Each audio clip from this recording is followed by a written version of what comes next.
Baik, kita simak informasi berikutnya. Beralasan menjadi korban PHK, seorang pria di Surabaya, Jawa Timur tega memperdagangkan istrinya yang tengah hamil tua kepada lelaki hidung belang. Tidak hanya itu, korban ditawarkan dengan layanan threesome atau hubungan intim melibatkan 3 orang. Pria warga Surabaya ini dibawa ke ruang unit PPA Mapolrestabes Surabaya untuk menjalani pemeriksaan usai ditangkap di sebuah hotel di wilayah Surabaya Selatan. Kepala rumah tangga yang telah memiliki 1 anak dibekuk petugas lantaran nekat menjual istrinya secara paksa kepada pria hidung belang.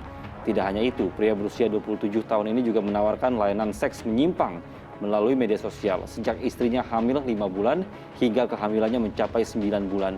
Kepada petugas, ia mengaku memperdagangkan istrinya untuk mencukupi kebutuhan keluarga, lantaran telah menjadi korban PHK, di samping untuk memenuhi fantasi seksualnya. Pelaku threesome, di mana modus operandinya adalah istrinya telah diperdagangkan dengan harga short time itu sekitar antara 400 sampai dengan 1 juta. Korban telah diperdagangkan oleh suaminya sekitar 7 kali. Seorang pria ditangkap polisi karena diduga menganiaya anak kandung yang berusia 10 tahun hingga mengalami memar. Dugaan sementara korban dianiaya agar sang istri yang bekerja di luar negeri segera mengirimkan uang.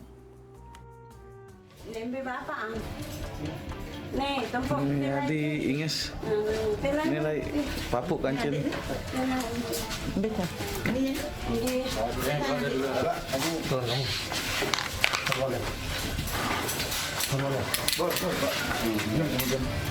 Pria ini tidak berkutik saat dijemput tim unit reskrim perlindungan perempuan dan anak Polresta Mataram, Nusa Tenggara Barat.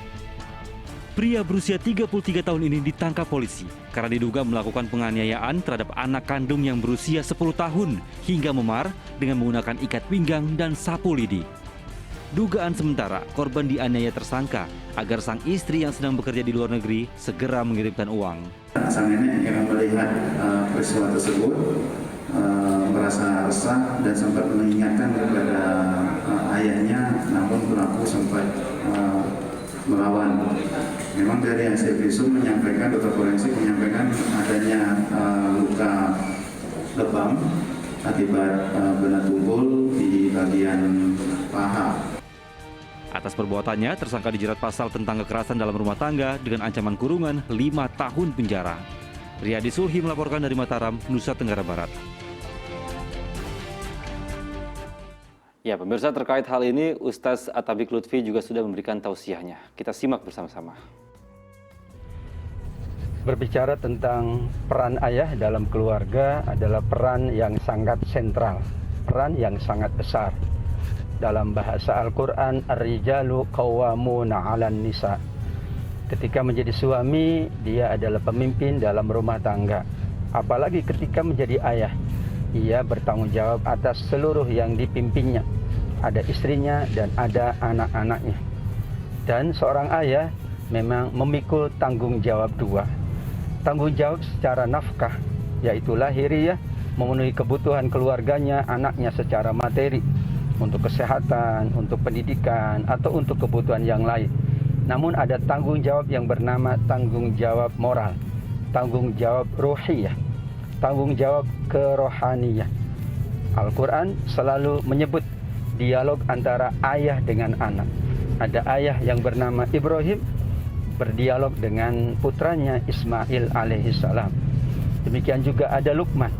Luqman juga berdialog dengan putranya, memberikan pesan dan wasiat kepada putranya. Ini menunjukkan, kata para ulama tafsir, bahwa sesungguhnya antara ayah dan anak adalah hubungan yang sangat dekat. Hubungannya adalah hubungan sebagai ayah yang ia memastikan kebaikan anak-anaknya, bahkan insya Allah ayah akan menjadi cermin bagi anaknya. Ayahnya baik, ayahnya menunjukkan kebaikan, maka insya Allah anaknya pula akan menjaga kebaikannya. Nabi juga SAW mengingatkan, tidak hanya anak itu berbakti kepada ibunya, meskipun ibu mendapatkan bakti 3 kali menurut sabda Nabi, tapi pada akhir hadisnya juga Nabi mengingatkan anak berbakti kepada ayahnya. Kenapa disebutkan ayah? karena tanggung jawab dan karena perannya. Demikian juga ayah memberikan yang terbaik untuk anaknya, sehingga imbalannya adalah ia wajib dibakti oleh anak-anaknya. Tidak mungkin seorang ayah mengabaikan tanggung jawabnya kepada anaknya, dan ini menjadi konsekuensi. Kalau ayahnya baik, menjalankannya dengan sebaik-baiknya, pahala baginya.